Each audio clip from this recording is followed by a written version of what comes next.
इमारतें ऊंची होती गई, सड़कें दूर तक फैलती गई। लोगों को और जगह चाहिए थी। वो कहां से आएगी? जंगल बीच में खड़ा था एक काला चुपचाप विशालकाय। सदियों से खड़े पेड़ काट दिए गए, जानवर अपने घरों से भाग गए। हवा जो कभी चीड़ और मिट्टी की खुशबू से भरी होती थी, अब धूल और सीमेंट का स्वाद देती थी। तरक्की लोग इसे कहते थे, लेकिन किस कीमत पर? नगर परिषद ने एक उपाय का वादा किया, एक बड़ा सा चिड़ियाघर, एक जगह जहां बेघर जानवर शांति से रह सके, लोगों के लिए कुदरत के अजूबों को देखने की जगह। चिड़ियाघर शहर के किनारे कटे हुए जंगल के पास बना। बड़े बड़े बाड़े बनाए गए, जिनमें अच्छी जगह और आराम का वादा था। सिकुड़ते जंगल से बचाए गए जानवरों को बड़ी धूमधाम से लाया गया। बाघों को अपने बाड़े में चक्कर लगाते देख बच्चे खुशी से चिल्ला उठे। परिवारों ने राजसी हाथियों को देखा। कुछ समय के लिए ऐसा लगा कि शहर ने प्रायश्चित करने का रास्ता खोज लिया है।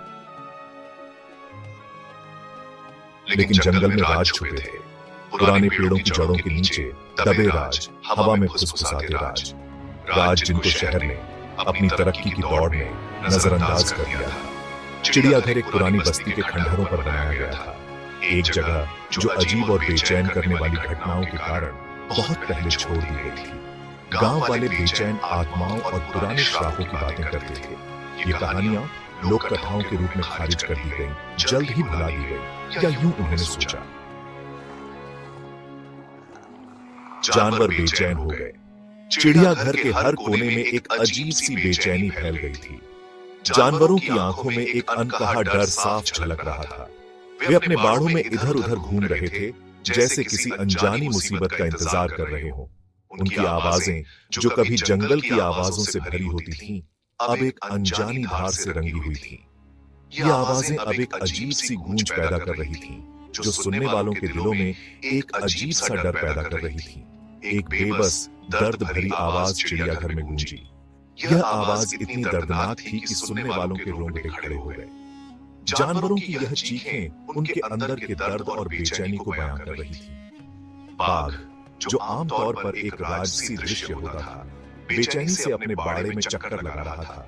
उसकी दहाड़ भयानक गुस्से से भरी हुई थी।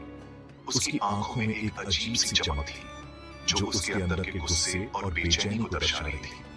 बंदर जो कभी चंचल और शरारती होते थे, एक साथ दुबके हुए थे। उनकी बकबक डर से भरी थी।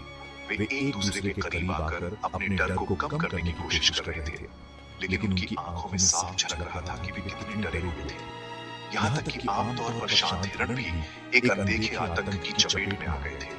उनकी आंखों में एक अजीब सी चमक थी, जो उनके अंदर के डर को बयां कर रही थी। वे अपने बाड़ों में इधर उधर भाग रहे थे, जैसे किसी अनजानी मुसीबत से बचने की कोशिश कर रहे हो। जानवरों की आवाजों के आदी होने के बावजूद देखभाल करने वालों की रीढ़ में ठंडक दौड़ गई। कुछ ठीक नहीं था। वे जानवरों की इस अजीब हरकत को देखकर हैरान थे। वे समझ नहीं पा रहे थे कि आखिर जानवरों को क्या हो गया है। उनकी आंखों में चिंता साफ झलक रही थी, और वे एक दूसरे से फुसफुसाकर बात कर रहे थे। चिड़ियाघर का माहौल पूरी तरह से बदल चुका था, और हर कोई इस अजीब सी स्थिति से निपटने की कोशिश कर रहा था। 5वां भाग डॉक्टर की मुलाकात। एक मशहूर पशु चिकित्सक को बुलाया गया। उसने जानवरों की जांच की। उनकी आंखें एक अनकहे डर से बड़ी हुई थीं। उसने उनके दिल की धड़कन, उनके खाने, उनके आसपास की जांच की। उसे कुछ नहीं मिला। वे शारीरिक रूप से स्वस्थ हैं। उसने हैरान होकर निष्कर्ष निकाला, लेकिन कुछ उन्हें परेशान कर रहा है, कुछ मेरी समझ से परे। उसकी बातों से बढ़ती चिंता कम नहीं हुई। हर बीतते दिन के साथ जानवरों का व्यवहार अजीब होता गया। उनका कष्ट चिड़ियाघर में गूंजता रहा। 6ठा भाग शक के साए।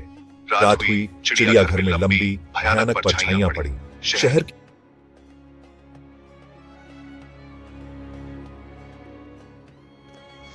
की रोशनी इस जगह से दूर भागती हुई लग रही थी, मानो बढ़ते अंधेरे में घुसने से डरती हो।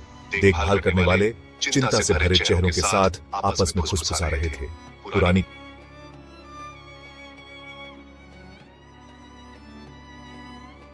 कहानियां जिन्हें कभी खारिज कर दिया गया था, अब उनके दिमाग में उतर आईं। डर की उपजाऊ जमीन में मातम की तरह जड़ें जमा रही थी। क्या यह फुसफुसाहट सच हो सकती है? क्या चिड़ियाघर वाकई शापित जमीन पर बना था? क्या कुछ भयावह जानवरों को सता रहा था? सातवां भाग रात के चौकीदार की कहानी। बूढ़े शाम रात के चौकीदार ने इसे देखा था। परछाइयों में हलचल की एक झलक, उसकी गर्दन पर एक ठंडी सांस, देखे जाने का एहसास। उसने अपनी ज्यादा सोच समझा। आज रात तक उसने इसे फिर देखा। सफेद रंग का एक झोंका, एक क्षणिक परछाई बाघ के बाड़े के पास अंधेरे में सरकती हुई। उसने एक धीमी गुर्राहट सुनी, गुस्से की नहीं बल्कि डर की। आमतौर पर खूंखार जानवर से उसका खून जम गया। कहानियां उसने महसूस किया सिर्फ कहानियां नहीं थी, फुसफुसाहट असली थी। आठवां भाग सच्चाई का खुलासा। अगले दिन बूढ़े श्याम ने कांपती आवाज में अपना अनुभव सुनाया। उसकी आंखों में एक गहरी उदासी थी, मानो वह किसी भयानक रहस्य को छुपा रहा हो। उसकी कहानी ने सभी को स्तब्ध कर दिया, और उसकी हर बात में एक सच्चाई की झलक थी जो किसी को भी हिला सकती थी। उसके शब्दों को संदेह से सुना गया, लेकिन साथ ही डर की भावना भी बियाज रही थी। लोग एक दूसरे की ओर देख रहे थे, मानो यह तय करने की कोशिश कर रहे हो कि वे श्याम की बातों पर विश्वास करें या नहीं। लेकिन उनके चेहरों पर चिंता की लकीरें साफ दिखाई दे रही थी। चिड़ियाघर के अधिकारी जवाबों के लिए बेताब आखिरकार मान गए। उन्होंने महसूस किया कि इस रहस्य को सुलझाने के लिए उन्हें कुछ असाधारण कदम उठाने होंगे। वे सभी एक गंभीर चर्चा में लगे हुए थे, और हर कोई इस समस्या का समाधान खोजने के लिए प्रतिबद्ध था। उन्होंने एक स्थानीय पुजारी को बुलाया, एक आदमी जो प्राचीन रीतियों के अपने ज्ञान के लिए सम्मानित था। पुजारी का आगमन एक नई उम्मीद की किरण लेकर आया, और सभी को लगा कि शायद अब उन्हें अपने सवालों के जवाब मिल जाएंगे। उसने उनकी चिंताओं को धैर्यपूर्वक सुना। उसकी आंखें एक जानकार उदासी से भरी थी। पुजारी ने हर एक शब्द को ध्यान से सुना, और उसकी आंखों में एक गहरी समझ की झलक थी। वह जानता था कि यह मामला साधारण नहीं है। यह जमीन, उसने कहा। उसकी आवाज अफसोस से भरी थी, एक बड़े अन्याय की याद रखती है। उसने बताया कि इस जगह पर एक समय में कुछ भयानक घटनाएं घटी थी, और उन घटनाओं की छाया आज भी यहाँ मंडरा रही है। यहाँ की आत्माएं बेचैन हैं, उनका दर्द सालों से गूंज रहा है। पुजारी ने कहा कि इन आत्माओं को शांति देने के लिए एक विशेष अनुष्ठान करना होगा। यह सुनकर सभी के चेहरों पर चिंता और भय की लकीरें और गहरी हो गई। अब सबकी निगाहें पुजारी पर थीं, और हर कोई जानना चाहता था कि आगे क्या होगा। नौवां भाग, एक बेचैन साथ। सच्चाई एक बार सामने आने के बाद हवा में भारी लटकी हुई थी। यह सच्चाई केवल एक घटना नहीं थी, बल्कि एक निरंतरता थी जो हर सांस के साथ महसूस की जा सकती थी। चिड़ियाघर जो तरक्की और संरक्षण का प्रतीक था, अब जीवित और मृतकों के बीच एक युद्ध का मैदान था। यह जगह जो कभी जीवन और खुशी से भरी थी, अब एक भूतिया मैदान बन चुकी थी, जहां हर कोने में डर और अनिश्चितता का माहौल था। शहर जो कभी बेखबर था, अब अपने कार्यों के परिणामों का सामना करना पड़ रहा था। यह शहर जो कभी अपनी चमक और चकाचौंध के लिए जाना जाता था, अब एक अंधेरे और डरावने माहौल में बदल चुका था। हर गली, हर मोड़ पर एक अनजाना डर था। जानवर बेचैन रहे, उनकी चीखें उस अनदेखी मौजूदगी की निरंतर याद दिलाती रहीं जो उनके घर में भूतिया थी। ये जानवर जो कभी इस चिड़ियाघर के आकर्षण का केंद्र थे, अब डर और बेचैनी में जी रहे थे। उनकी आंखों में एक अनकहा डर था जो हर चीख के साथ और गहरा होता जा रहा था।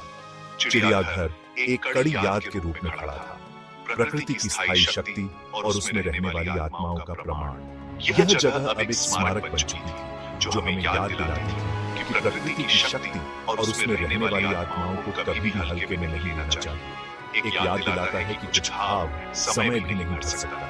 यह भाव जो इस चिड़ियाघर और शहर के दिल में थे, समय के साथ और गहरे हो जाएंगे। यह एक चेतावनी थी, एक सबक था